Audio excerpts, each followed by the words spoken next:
গোপাল নাকি আরে কে? ও তুই এসেছিস তাহলে? বস বস। তো কেমন আছিস তুই? দাদা আপনি যেমন আশীর্বাদ করেন দাদা। তোর উপরে তো আশীর্বাদ আমার সব সময়ই ছিল। আর কি খবর তো? দে দে দাদাকে দে। আরে এটা কেন আবার? এই বেশ কয়েকদিন আগেই তো 3 টন পাঠাবি, আবার এটার কি দরকার ছিল? দাদা খুবই সামান্য দাদা। দেখেছি আরো অনেক কিছু। দেখেছি পানি, দেখেছি গ্যাস, দেখেছি পণ্য, দেখেছি ট্রানজিট, আরো কত কি দাদা। নিয়ে যেহেতু এসেছিস তে রেখেই দে। তারপর আর কি খবর তোর দেশের?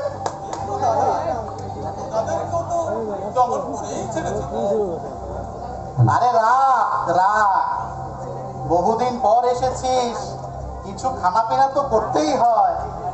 লাল পানি আছে, সাদা পানি আছে, গোলাপি পানি আছে, আরো রকমারি অনেক পানি আছে। কোনটা নিবি তুই? যে বলেন দাদা। আরে বহুদিন পর এসেছিস, ওপারে তো আর এসব খেতে পারিস না, লুকিয়ে লুকিয়ে খেতে হয় তোদের। তো এবার যেহেতু এসেছিস আমার সাথে একটু খেয়েই নে। দাদা যদি বলেন, যেহেতু অনেক করেই বলছেন, দেন দাদা 2 ঢোকরে এনে দে। মাইকটা হাতে দাও।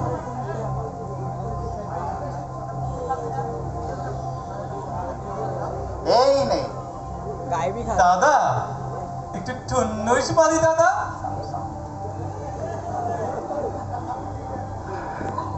আর শরীরে একটা জোশ এসে গেছে। আর দাদা মনে হচ্ছে স্বর্গ লোকে ভাসছি দাদা। হ্যাঁ, এবার বল কি সমস্যা তোর? কি সমস্যার সমাধান করার জন্য আমার কাছে এসেছিস তুই? দাদা গত বছর আপনার বুদ্ধি অনুযায়ী আমার বিরুদ্ধে বিদ্রোহ করার মতো 57 জন সৈন্যকে শেষ করে দিয়েছি দাদা। ঠিক কাজ করেছিস। কিন্তু দাদা প্রজা বিদ্রোহ তো দানা বাঁধছে দাদা। ওরা তো আমার বিরুদ্ধে আরো আন্দোলন করার জন্য উঠে পড়ে লাগছে দাদা। বলিস কি তুই? হ্যাঁ দাদা। তাহলে তো তোর জন্য একটি উপহার রেখেছিলাম আমি। এই দাদা আমাকে বলুন কি করতে হবে তাহলে? এটা তো তাহলে তোকে দিয়ে দিতে হয়। এই নে, এই আয়নাটা গলায় পরে রাখবি, আর যখনই কোনো সমস্যা দেখবি আমার শরণাপন্ন হবি। এই আয়নার কাছে প্রশ্ন করবি, যত সমস্যার সমাধান আছে আমি এই আয়নার মাধ্যমে তোকে দিয়ে দিব। তাই নাকি দাদা? হ্যাঁ। বাহ বাহ কি চমৎকার আয়না দাদা।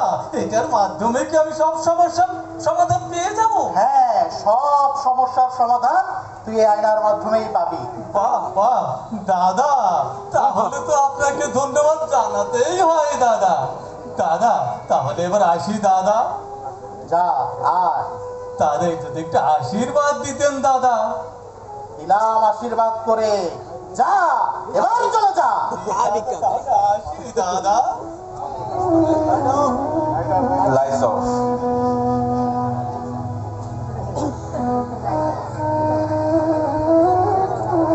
দাদা উঠে যান।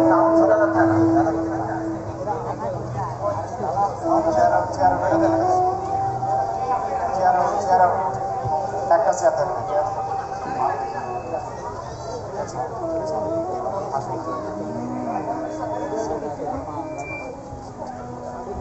আমাদের দেশে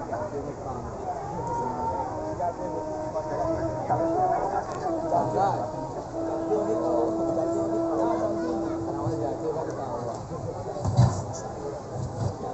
জাতীয় পশু কুত্তা।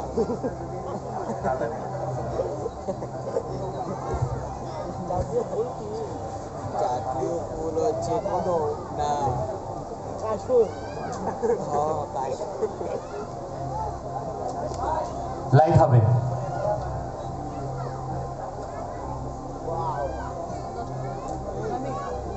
রাজামশাই,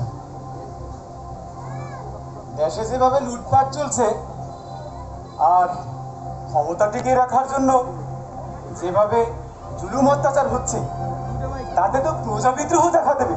কার এত সাহস আছে যে আমার বিরুদ্ধে বিদ্রোহ ঘোষণা করে?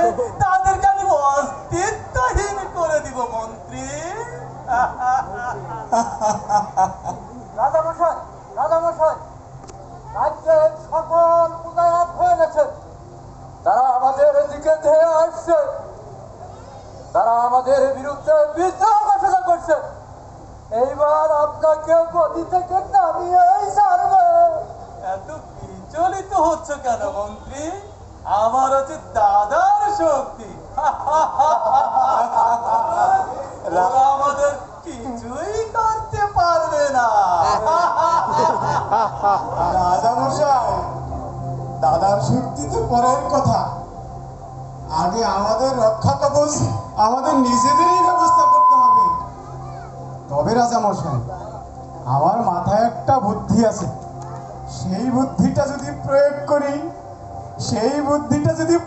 করি আপনি মরে যাবেন, কিন্তু আপনার থেকে চেয়ার আদা হবে না। খামোশ মন্ত্রী, আমি যদি মারাই যাই তাহলে আমার চেয়ার দিয়ে কি করবো? না মানে রাজামশাই, বলছিলাম কি, চেয়ার ভেঙে যাবে কিন্তু আপনার থেকে বিচ্ছিন্ন করা যাবে না। বাহ, চমৎকার বুদ্ধি মন্ত্রী। বলো তো তোমার সেই বুদ্ধিটি কি? সেই বুদ্ধিটা হলো,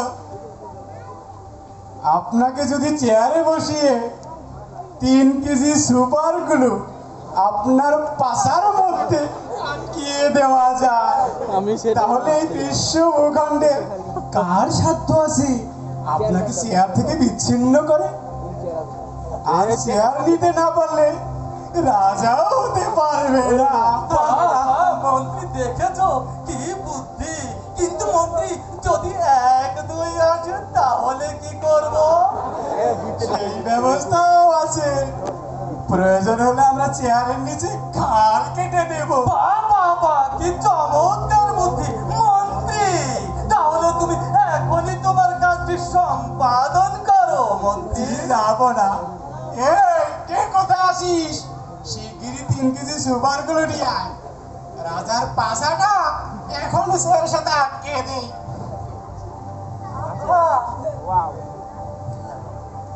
এই কেডা, রাজাকে ভালো করে ধরো। মন্ত্রী, শক্ত করে ধরেন।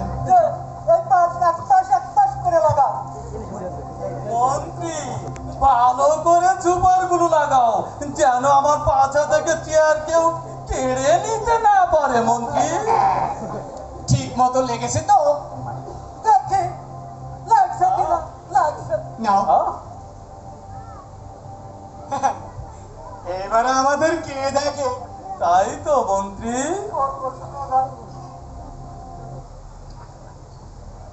রাজামশাই, রাজামশাই, বাহিরে প্রজারা অনেক সরগর করছে, আমাদের রাজপ্রাসাদকে ঘিরে ফেলেছে।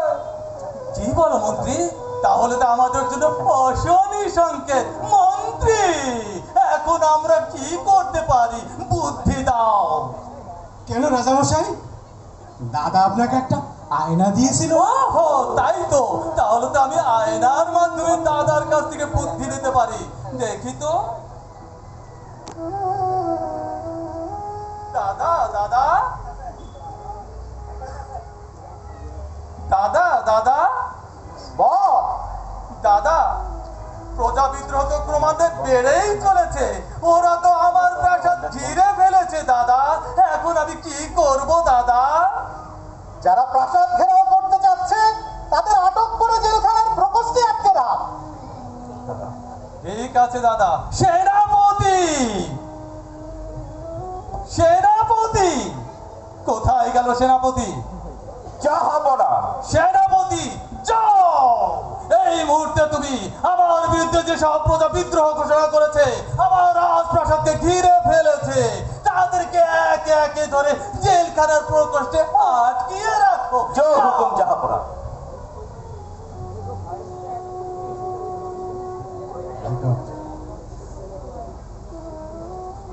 জাহাপনা, কি সংবাদ এনেছো? আপনি যেভাবে বলেছেন সেইভাবেই করেছি, বাহ, সেনাপতি, এই তো আমার যোগ্য সেনাপতি। কিন্তু সমস্যা হচ্ছে গিয়ে এক দলকে আটকের পর আরেক দল বেশি শক্তি নিয়ে ফিরে আসছে। কি বলো সেনাপতি? এখন কি হবে আমাদের? তাহলে তো আমাদেরকে আবারও দাদার শরণাপন্ন হতে হয়। দেখি তো দাদা কি বলে। দাদা দাদা বল। দাদা, প্রজারা তো পূর্বের চেয়ে আরো শক্তিশালী হয়ে আমাদের প্রাসাদকে ঘিরে ফেলেছে দাদা। এখন কি করব দাদা? চিন্তা করিস না, গত বছর যে তোকে একটি অন্ধকূপ বানাতে বলেছিলাম, সেটি কি বানিয়েছিস? অন্ধকূপ? সেটি কোনটি দাদা? আরে বোকা, আয়না ঘর। ও হ্যাঁ দাদা, ওটা তো খুব যত্ন সহকারে বানিয়েছি দাদা। এবার বলেন কি করতে হবে? ওদেরকে গুম কর, গুম করে আয়না ঘরে আটকিয়ে রাখ, বিদ্রোহ দমে যাবে। ঠিক আছে দাদা। সেনাপতি জাহাপনা। যাও, আমার বিরুদ্ধে যারা বিদ্রোহ ঘোষণা করছে তাদেরকে একে একে ধরে ধরে অন্ধকূপে নিক্ষেপ করো। আয়না ঘরে তাদেরকে এমন ভাবে শাস্তি দাও যেন তারা নিজেরাই নিজেদেরকে চিনতে না পারে। যাও। জাহাপনা। কেউ দিতে পারবে না আমাদের কাছ থেকে ক্ষমতা। হ্যাঁ, আমরাই সব। সকল ক্ষমতা আমাদের হাতে। জাহাপনা। কি সংবাদ এনেছো সেনাপতি? আপনার যেভাবে নির্দেশনা ছিল সেভাবেই আমি একজন একজন করে সকলকে এই আয়না ঘরে ঢুকিয়ে দিয়েছি। বাহ, এই তো আমার যোগ্য সেনাপতি। কিন্তু আরেকটি দল আরো ভয়াবহ শক্তিশালী হয়ে আমাদের প্রাসাদের দিকে এগিয়ে আসছে। সেনাপতি, আমার তো ভয় হচ্ছে। আমি সেনাপতি হিসাবে কি তাদেরকে প্রতিরোধ করতে পারবো কিনা? আপনি একটি বুদ্ধি দেন রাজামশাই। এই তো আমাদের জন্য আরো বড় বিপদ সেনাপতি। তাহলে এখন আমরা কি করতে পারি মন্ত্রী? আবার দাদার শরণাপন্ন হন। ও তাই তো। দাদা দাদা বল। দাদা, প্রজারা তো পূর্বে দুই ধাপের চেয়ে আরো শক্তিশালী হয়ে আমাদের প্রাসাদকে ঘিরে ফেলেছে দাদা। এখন আমরা কি করব দাদা? কি বলিস, তাতেও কাজ হচ্ছে না? না দাদা। ঠিক আছে, এখন যারা আসবে ওদেরকে একে একে ধরে বস্তাবন্দি কর, বস্তাবন্দি করে পতেঙ্গায় ফেল। ঠিক আছে দাদা। সেনাপতি জাহাপনা। যাও, আমার বিরুদ্ধে যারা বিদ্রোহ ঘোষণা করেছে, আমার রাজপ্রাসাদকে যারা ঘিরে ফেলেছে, তাদেরকে একে একে ধরে বস্তাবন্দি করে পতেঙ্গা নদীতে ফেলে দাও। জাহাপনা। আর শোনো, ফেলে দেওয়ার পর আমাকে জানাও। জাহাপনা। জাহাপনা, বেয়াদবি নিবেন না। পতেঙ্গা নদীতে যদি আমার এই সন্তানদেরকে ফেলে দেই, সন্তানের বাবারা কি করবে? এখানে অনেক বাবারাও রয়েছে। এই বাবাদেরকে যদি পতেঙ্গা নদীতে বস্তা বন্দি করে ফেলে দেওয়া হয়, তাহলে শত শত ছেলেরা বাবাহীন এতিম হয়ে যাবে। অনেক মারা হবে সন্তানহীন, অনেক স্ত্রীরা হবে বিধবা। উফ, সেনাপতি, তাতে আমার কি সেনাপতি? যাও, ওদেরকে পাখির মতো গুলি করে শেষ করে দাও। আর শোনো সেনাপতি, ক্ষমতা হারানোর চেয়ে প্রজাদের পচা লাশের গন্ধ আমার কাছে অনেক প্রিয় সেনাপতি। জয় হোক যাও। জাহাপনা। রাজামশাই, তা না হয় করলেন, কিন্তু আমাদের দেশে অনেক সাংবাদিক আছে, তারা আমাদের বিরুদ্ধে খুঁচিয়ে খাচিয়ে সত্য মিথ্যা সব কিছু দিয়ে আমাদের বিরুদ্ধে এমন ভাবে লিখবে, সারা বিশ্বে ছড়িয়ে দিবে। তখন আমাদের কি উপায় হবে? সেনাপতি, মন্ত্রী, তাহলে তো তুমি ঠিকই বলেছো। দেখি তাহলে দাদা কি বলে। দাদা দাদা বল। দাদা, আমরা তো প্রজা বিদ্রোহ দমিয়েছি, একে একে জেলখানা ভরে ফেলেছি। এরপরে যারা সামনে থেকে এগিয়ে এলো তাদেরকে গুম করে আয়না ঘরে আটক করে রেখেছি। তারপরে যারা সামনের দিকে এগিয়ে এলো তাদেরকে বস্তায় ভরে পতেঙ্গা নদীতে ফেলে দিয়েছি দাদা। কিন্তু দাদা, আমাদের এই অপকর্মগুলো যদি সাংবাদিকরা লেখে এবং সেটা যদি বিশ্বজুড়ে ছড়িয়ে পড়ে, তাহলে তো আমাদের জন্য আরো বিপত্তি হবে দাদা।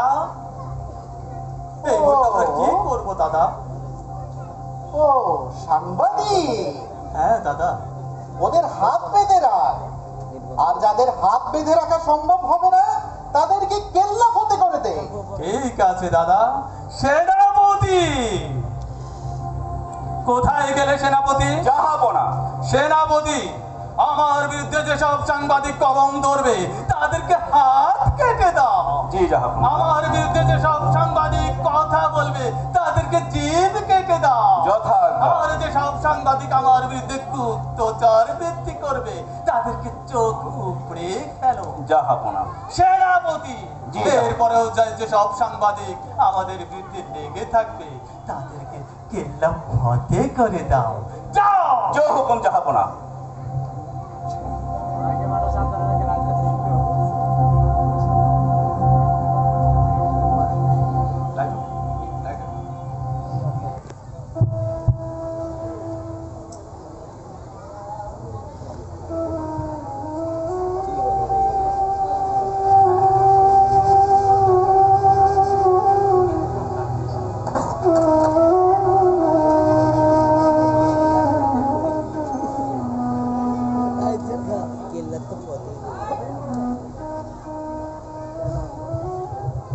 আহ, কি শান্তি! রাজ্যটি আজ শুনশান করছে। সব কোথাও শেষ। নেই, কোনো বিদ্রোহ নেই, কোনো শত্রু নেই। আহা, আমরাই আর আমরা। আর আছে কিছু আন্ডা বাচ্চা আর তাদের মা, তাদেরকে এমন ভাবে ভুলিয়ে ভুলিয়ে রাখবো, ফেসবুক দিব, ইউটিউব দিব, আনন্দের সকল উপকরণ দিয়ে তাদেরকে ভুলিয়ে রাখবো, যাতে তারা তাদের বাপের নামও ভুলে যায়। কি বলো মন্ত্রী? জি যাবো না। আর এই সুযোগে আমরা ওই বাবাকে ওদের বাবা বানিয়ে দেব। ঠিক বলেছ জাহাপানা। কিন্তু রাজামশাই, ওরা কি তাই অন্যকে বাবা হিসাবে? রাজামশাই, রাজামশাই শিগগিরই পালান। মন্ত্রী, সেনাপতি, শিগগিরই পালান রাজামশাই। আমাদের প্রজাদের মধ্যে বালক, যুবক, পুরুষ সবাই এই প্রাসাদ ঘিরে ফেলেছে রাজামশাই। কি বলো মন্ত্রী? এতগুলো আন্ডা বাচ্চা একত্র হলো, অথচ এই দেশের গুপ্তচরেরা কি করেছে সেনাপতি? গুপ্তচরের কথা বলছেন? গুপ্তচরের সন্তান তো এই আন্দোলনেই আছে। উফ, সেনাপতি, তাহলে তুমি কি করেছো? জাহাপনা, আমার একমাত্র ছেলে আব্দুল্লাহ, একমাত্র মেয়ে তাকুয়াও তো এই আন্দোলনে যোগদান করেছে। খামোশ! এই, কে আছিস? সেনাপতিকে গ্রেফতার কর। থামুন, থামুন, থামুন। একটু তাকিয়ে দেখেন, খুব বেশি দূর যাওয়া লাগবে না।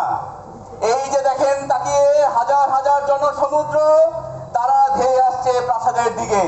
এখনই তারা আপনাকে ধরে ফেলবে।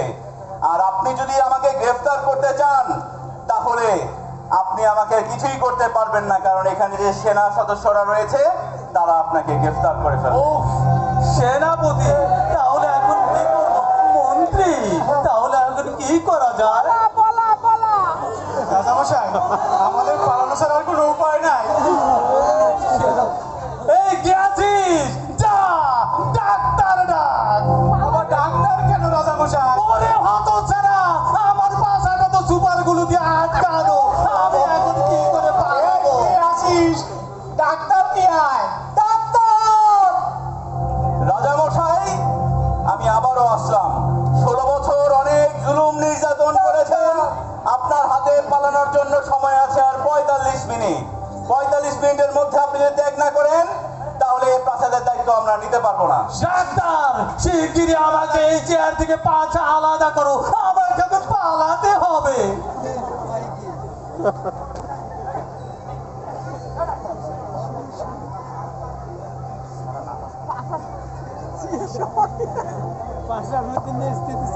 তাড়াতাড়ি করো ডাক্তার, ওরা তো আমাকে মেরেই ফেলবে। ছাড়ে না, ছাড়ে না রে। আরে, আমার প্রাণ মুকুটও পড়ে গেল। অপারেশন করা লাগবে, পাশা অপারেশন। দাঁড়াও, ডাক্তার, প্রধান ডাক্তার আমি না তুমি? আমি হলাম রাজার খাস খাস ডাক্তার, আমাকে চেক আপ করতে দাও।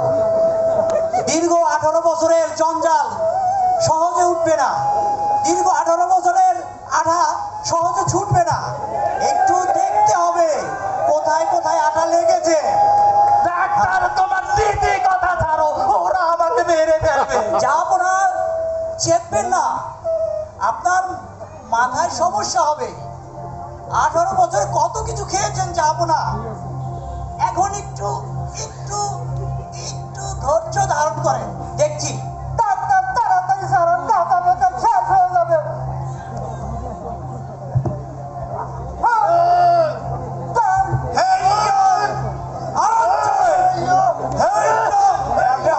হবে না, অপারেশন করতে হবে। ইনজেকশন নিয়ে আসো। এখন তোমার সমৃদ্ধ ইনজেকশন লাগবে রাজার আনা চূড়াতে। মারো এখানে, এখানে মারো, এখানে এখানে। এটা কি মারছিস রে? রাজা মশাই, আপনি কোনো চিন্তা করবেন না, আমি আপনার খাস ডাক্তার। এখানে মারো ডাক্তার, তাড়াতাড়ি করো। এখানে মারো।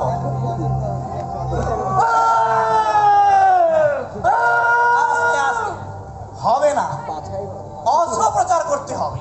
এই, কে কোথায় আছিস? পাশা করাতে আয়। এমন আঠা লেগেছে, 18 বছরের জঞ্জাল লেগেছে, সেটা সহজে যাবে না। করাতটা দে। তার জন্য দরকার অস্ত্রোপচার। দাও আমাকে। এখানে মারো। 18 বছরের জঞ্জাল। দূর হ।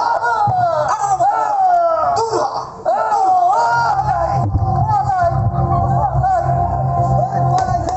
রাজা পালাইছে। 18 বছরের জঞ্জাল পালাইছে। দেখেছেন 18 বছরে কত মানুষকে গুম খুন হত্যা করেছে পাষণ্ড রাজা। এখন পালানোর সময় পাচ্ছে না।